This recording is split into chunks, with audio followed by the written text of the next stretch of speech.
S'il n'obtenait pas gain de cause, Serge Perron, le maire d'Athée, avait prévenu, il prendrait un arrêté pour ne pas ouvrir l'école lundi matin. Pour lui, comme pour Philippe Deveau, le maire de Poncet-les-Athées, 62 enfants dans 2 classes, c'est trop, pour des questions de sécurité par exemple.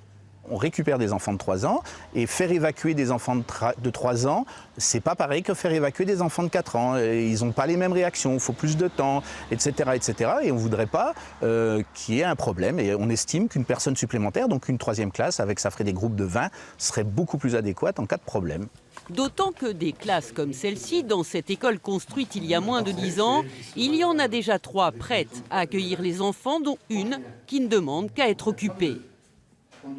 Comment on fait? Il y a un genre de quadrature du cercle qu'il faut qu'on réussisse à, par le bon sens et puis par une écoute évidemment de l'académie qui nous écoute également, un échange, et on va arriver à trouver une solution. Et la solution pour l'académie justement dépend du nombre d'enfants qui seront présents lundi à l'école maternelle. Le RPI d'Athée fait partie des quelques situations sur le département qui nécessitent une observation, une attention particulière le jour de la rentrée, parce qu'effectivement, il faut bien qu'on aille, comme on le fait toujours, dans les classes, le travail de la rentrée, d'aller voir si les élèves attendus sont bien là. Quoi qu'il arrive, on attend le comptage. Et puis En clair, s'il y a 30 enfants dans une classe et 32 dans l'autre, la décision d'ouvrir une 3e classe pourrait être annoncée dès mercredi prochain.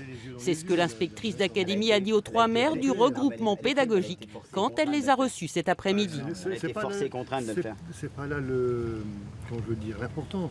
L'important, c'est qu'elle a ouvert la porte et qu'elle dit effectivement, si vous avez un effectif capable et tout, la commission...